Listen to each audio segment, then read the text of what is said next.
بسم اللہ الرحمن الرحیم. درود شریف.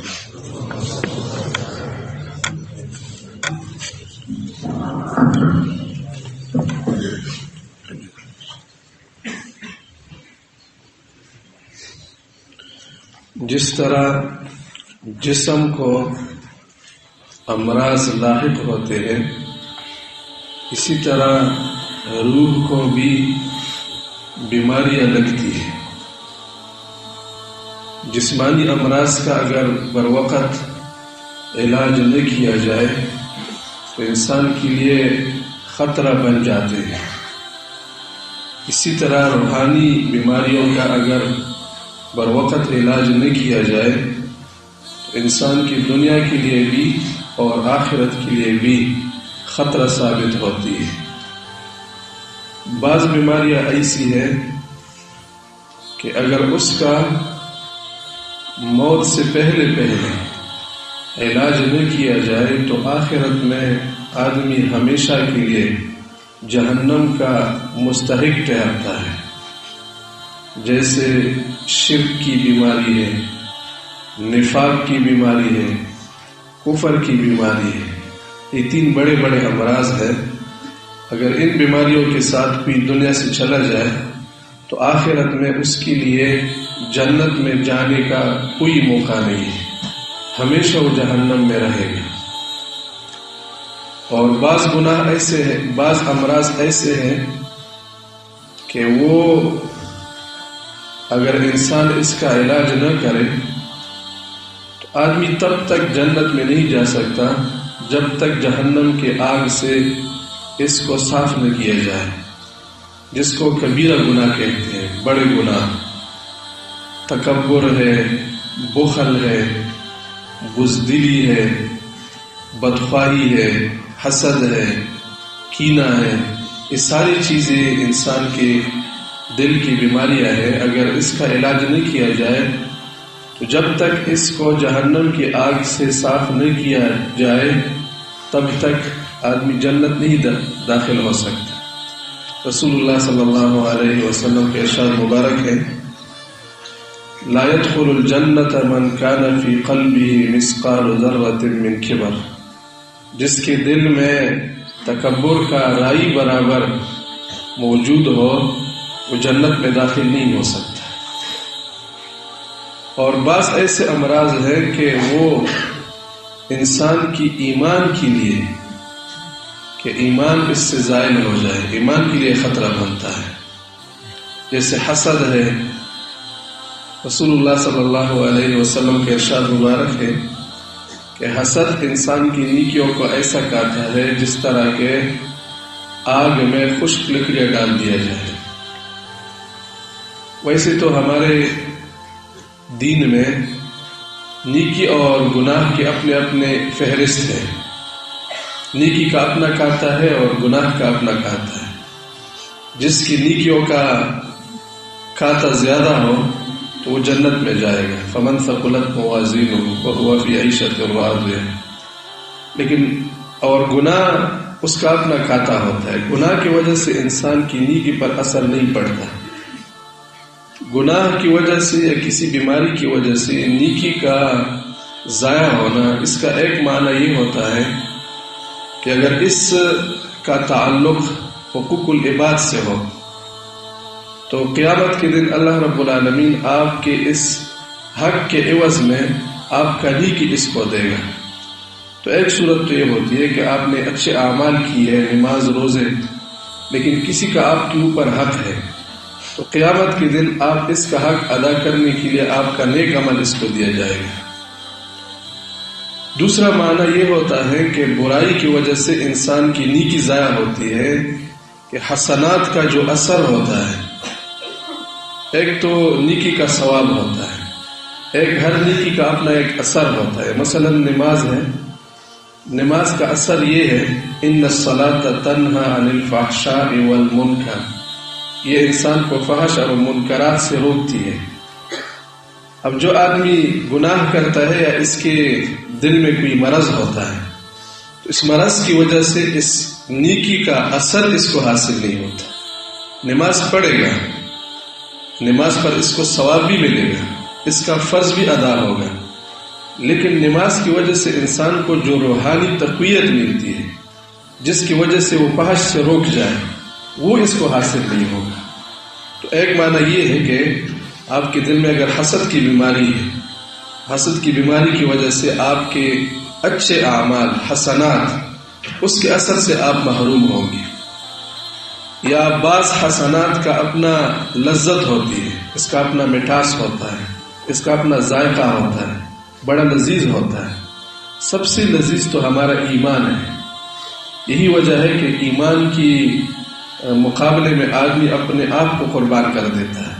یہ لوگ جو قربانیاں دیتے ہیں اور بڑے بڑے مجاہدات کرتے ہیں تو وہ کچھ اپنے اندر پاتا ہے، اسی کے بدلے وہ اپنے آپ کو بھی قربان کر دیتا ہے۔ ایمان سب سے لذیذ چیز ہے، لیکن جب آدمی کا دل بیمار ہوتا ہے، اس کے روح بیمار ہوتی ہے، تو وہ ان نیکیوں کے لذائذ سے محروم ہوتا ہے۔ اس کو اپنی ایمان کی لذت نہیں معلوم ہوتی، اس کو اپنی نیکیوں کا لذت محسوس نہیں ہوتا، نماز کی لذت نہیں محسوس ہوتی، صدقہ کرنے کا لذت نہیں محسوس ہوتی، رات کو تہجد پڑھنے کی لذت اس کو نہیں محسوس ہوتی، کیونکہ دل بیمار ہوتا ہے۔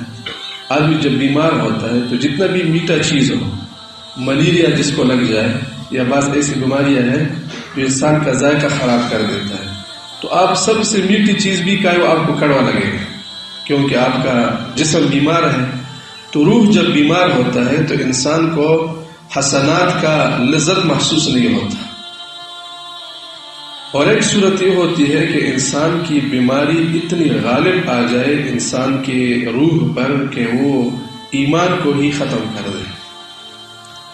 اہل سنت والجماعت کا عقیدہ تو یہ ہے کہ گناہ کبیرہ کے ارتکاب سے آدمی ایمان سے خارج نہیں ہوتا، وہ مومن ہی رہتا ہے۔ لیکن شیخ الحدیث حضرت مولانا زکریا رحمۃ اللہ علیہ وہ فرماتے ہیں کہ بعض اوقات گناہ کبیرہ انسان کی ایمان کے زوال کا سبب بن جاتا ہے۔ ایسا تو نہیں ہے کہ کبیرہ کے ارتکاب سے آدمی ایمان سے نکل جائے، لیکن بار بار گناہ کبیرہ کا ارتکاب کرنے سے انسان پر ایمان کے زوال کا سبب بن جاتا ہے۔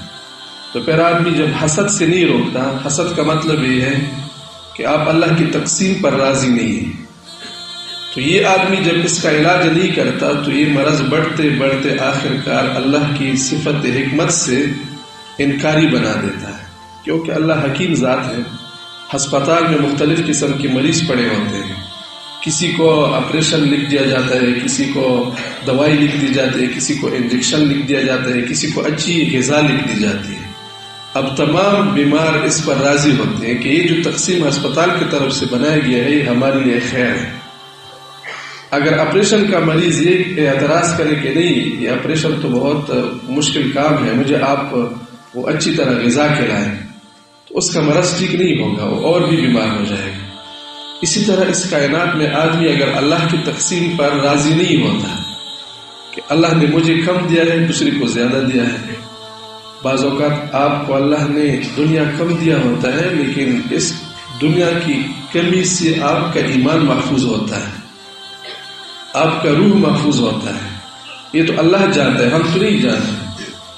تو آدمی جب اللہ کی اس تقسیم پر اعتراض کرتا ہے اور اس کا علاج نہیں کرتا تو بالآخر وہ اس سے انکار کر جاتا ہے کہ اللہ نے جو تقسیم بنائی ہے ٹھیک نہیں کیا ہے، مجھے چاہیے کہ بہت زیادہ دیتا، کیونکہ میں ہنرمند ہوں، میں تکڑا ہوں، میں تندرست ہوں، اور دوسرا وہ نہ جانتا ہے، سمجھتا بھی نہیں ہے، بیوقوف ہے، اس کو اتنا دنیا دیا ہے۔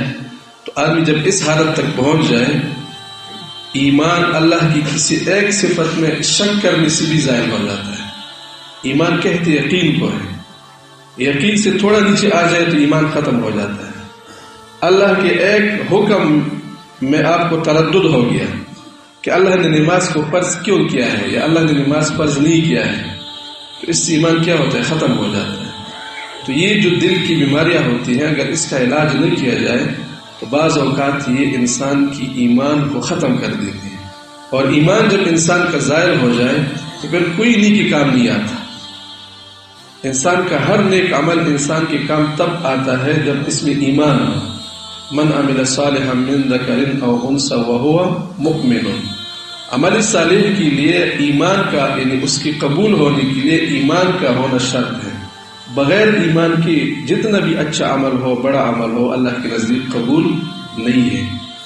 تو بعض بیماریاں ایسی ہوتی ہیں انسان کی روح کی کہ وہ انسان کی ایمان کو زائل کر دیتی ہے، پھر انسان کا کوئی عمل قبول نہیں ہوتا. ان تمام بیماریوں کے لیے ہمارے پاس علاج کیا ہوگا؟ جسمانی علاج کے لیے ہمارے پاس اپنا طریقہ کار ہے. کسی کا جو بھی بیماری ہو اس سے متعلقہ ڈاکٹر کے پاس وہ جاتا ہے، طبیب کے پاس جاتا ہے. وہ پہلے اس کی بیماری کا تشخیص کرتا ہے کہ یہ آپ کی بیماری ہے، پھر اس کے لیے دوا تجویز کرتا ہے کہ آپ یہ دوا استعمال کریں تو آپ ٹھیک ہو جاؤ گے. اب انسان کی روحانی بیماری، اس کی علاج کیا ہوگی؟ تو اللہ رب العالمین ارشاد فرماتے ہیں کہ فیہ شفاء للناس. قرآن مجید میں تمام لوگوں کے لیے روحانی امراض کا شفا موجود ہے. یہ قرآن مجید روحانی امراض کی شفا ہے، تمام روحانی امراض. شرک کا علاج توحید ہے، کفر کا علاج اسلام ہے، نفاق کا علاج اخلاص ہے، تکبر کا علاج تواضع ہے، حسد کا علاج خیرخواہی ہے، الدین النصیحہ. ہر روحانی بیماری کا علاج قرآن مجید میں موجود ہے. آدمی قرآن مجید کو پڑھے تو خود بخود اس سے اس کا علاج ہوتی ہے. اس کو سمجھے، اس پر عمل کرے تو انسان کی روحانی علاج اور انسان کا روحانی صحت اس کو نصیب ہوتا ہے. قرآن مجید واعظ و نصیحت کے لیے تو بہت آسان ہے. ایک آدمی جس میں اتنا عقل ہو کہ وہ اپنی زندگی میں اپنے کام کو ٹھیک کر سکتا ہے تو اللہ کے پیغام کو بھی سمجھ جاتا ہے.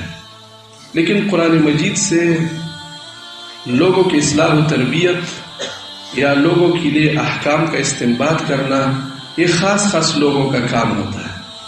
جس طرح ظاہری احکام میں ہم فقہ جو پڑھتے ہیں، اب فقہ میں ہمارے زندگی میں پیش آمدہ جتنے مسائل ہوتے ہیں نئے جن کا قرآن و حدیث میں ذکر نہیں ہوتا، تو ان مسائل کا قرآن و حدیث سے استنباط کے لیے اجتہاد کا ملکہ جس میں ہوتا ہے، اس کو مجتہد کہتے ہیں، فقہا جس کو کہتے ہیں. تو وہ قرآن مجید اور سنت مبارکہ سے احکام کا حکم معلوم کر سکتے ہیں. ہر آدمی کی یہ وہ بس میں نہیں ہوتا کہ وہ ہر مسئلہ قرآن و سنت سے اپنی فہم پر نکال دے. اس لیے تو اللہ رب العالمین نے حکم بھی فرمایا ہے فَاسْأَلُوا أَهْلَ الذِّكْرِ إِن كُنتُمْ لَا تَعْلَمُونَ. جب تم خود کسی مسئلے کو نہیں سمجھتے تو اہل ذکر اہل علم سے پوچھو. پوچھنے کا مطلب یہ ہے کہ وہ جو مسئلہ آپ کو بتائے اس پر عمل کریں. تو جس طرح ظاہری احکام میں قرآن مجید سے مسائل کا استنباط کے لیے فقہا اور مجتہدین کی ضرورت ہوتی ہے، اسی طرح لوگوں کی باطنی اصلاح و تربیت کے لیے بھی مشائخ اور صوفیاء یہ کام کرتے ہیں، جو خود یہ ان کو اللہ رب العالمین نے اصلاح عطا کی ہو اور ان کا روحانی وہ علاج ہو چکا ہو اور ان کو اللہ رب العالمین نے ایمانی صفات سے مزین کیا ہو. وہ لوگوں کی بیماریوں کا تشخیص بھی کر سکتے ہیں اور ان کے لیے خاص عمل کا تجویز بھی کر سکتے ہیں. قرآن مجید اور سنت رسول میں تو روحانی ایسا ڈوز موجود ہے کہ وہ ہر زمانے کے ہر شخص کے لیے کافی ہے. آپ علیہ الصلوۃ والسلام کی سنت مبارک میں ایسا کوئی عمل نہیں ہے جو کسی پر ری ایکشن کرے، رد عمل اس کا بالکل نہیں ہے، اور جو بھی آدمی ہو اس کے لیے وہ اصلاح کا ذریعہ بنتا ہے. لیکن بعض ایسے امراض ہوتے ہیں کہ وہ اپنے حد سے بڑھ جائے، یا بعض لوگوں کی طبیعت ایسی ہوتی ہے کہ وہ بعض چیزوں کو برداشت نہیں کر سکتا. مثلا ایک آدمی اتنا کمزور ہے کہ اس کو اگر آپ روزے کا حکم دے دے وہ روزہ بھی نہیں رکھ سکتا، بجائے روزہ رکھنے کے وہ اور کیا ہو جائے گا، بگڑ جائے گا.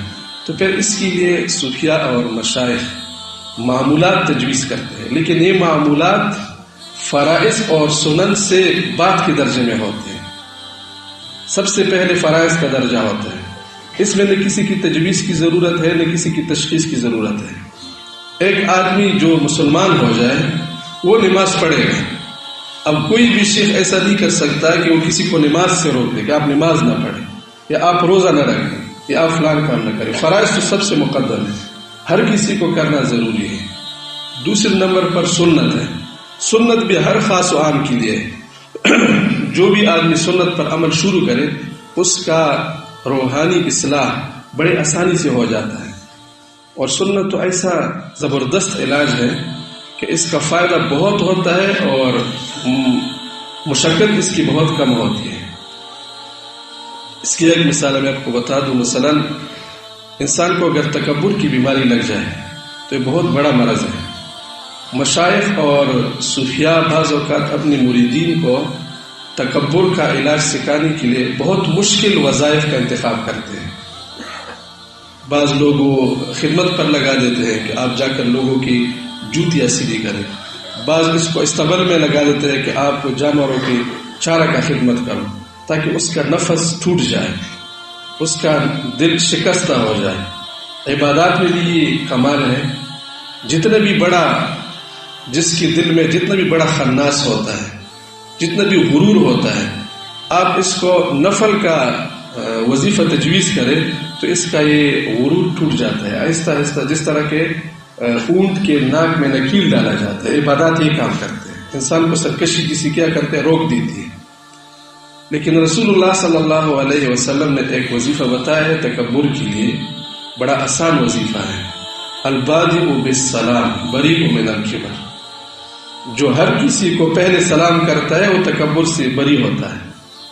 یعنی آپ کسی کو جانتے ہیں یا نہیں جانتے، وہ آپ سے چھوٹا ہے یا بڑا ہے، گھر کے اندر ہے یا گھر کے باہر ہے، اپنے گھر میں داخل ہو جائے تو اپنے اہلیہ کو سلام کرے، اپنے بیٹوں کو سلام کرے، اپنے بیٹیوں کو سلام کرے، شاگردوں کو سلام کرے جو آپ سے چھوٹے ہیں. تو آپ دیکھیں کہ سلام کا وظیفہ آپ شروع کریں گے، کیسے آسانی سے آپ کے دل کا یہ تکبر ختم ہو جاتا ہے، زنگ اتر جاتا ہے. مسنون طریقہ ہے. تو مشائخ اور صوفیاء جو روحانی بیماریوں کا علاج تجویز کرتے ہیں اس کا نمبر یعنی قرآن اور سنت کے بعد ہوتا ہے. قرآن اور سنت سب سے پہلے. یہ دو چیزیں تو ہمارے لیے ہدایت ہے اور شاہراہ ہے. رسول اللہ صلی اللہ علیہ وسلم کا ارشاد مبارک ہے کہ میں تم میں دو چیزیں چھوڑ کر جا رہا ہوں، اگر آپ نے ان دو چیزوں کو مضبوطی سے پکڑ لیا تو آپ کبھی گمراہ نہیں ہوں گے.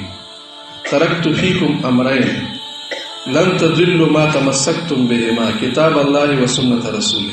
ایک اللہ کی کتاب اور دوسرا اس کے رسول کی سنت. ان دو پر عمل کرنے سے انسان کبھی گمراہ نہیں ہوتا. مشائخ صرف یہ کام کرتے ہیں کہ انسان کو اس راستے پر چلانے کے لیے ترتیب بنائے، کتاب اللہ اور سنت رسول پر آ جائے.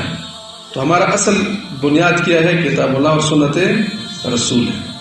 اب مشائخ جو معمولات تجویز کرتے ہیں وہ کسی سالک اور کسی مرید کی حالت کو دیکھ کر کہ اس میں کس چیز کی کمزوری ہے.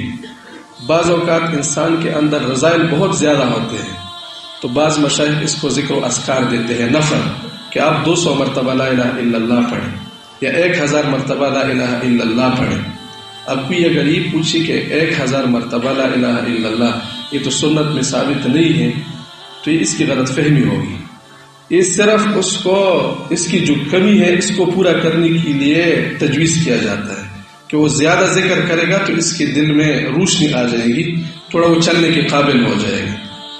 بعض مشائخ اس کو نفل روزے کا تجویز کرتے ہیں کہ آپ روزانہ روزہ رکھیں، یا کسی کو صدقہ دینے کا حکم دیتے ہیں، کسی کو مجاہدہ مراقبہ دیتے ہیں کہ آپ موت کا مراقبہ کریں، فلان مراقبہ کریں.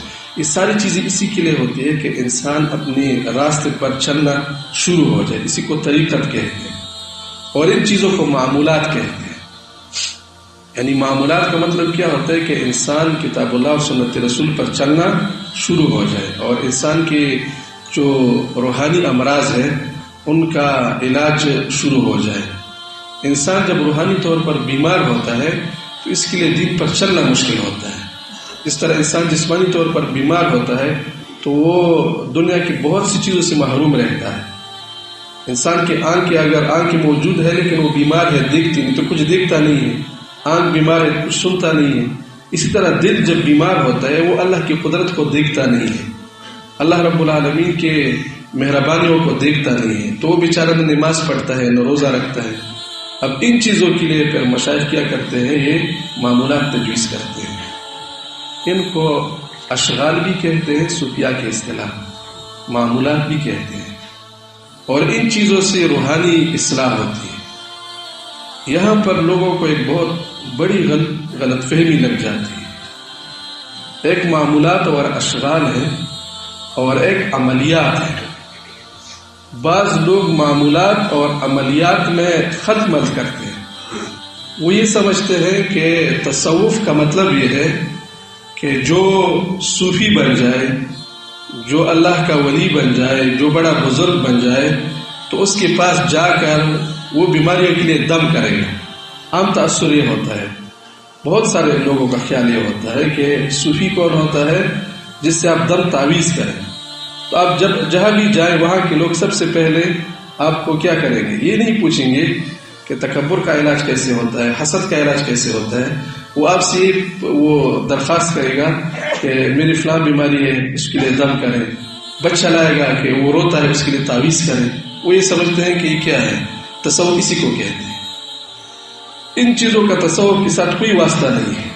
ہاں ایک خارجی چیز ہے، اگر کسی کو اللہ رب العالمین نصیب فرمائے، ایک صوفی ہوگا، ڈاکٹر بھی ہو سکتا ہے، ایک صوفی ہو سکتا ہے، عامل بھی ہو سکتا ہے، لیکن تصوف کے ساتھ عملیات کا کوئی وہ نہیں ہے، واسطہ نہیں ہے۔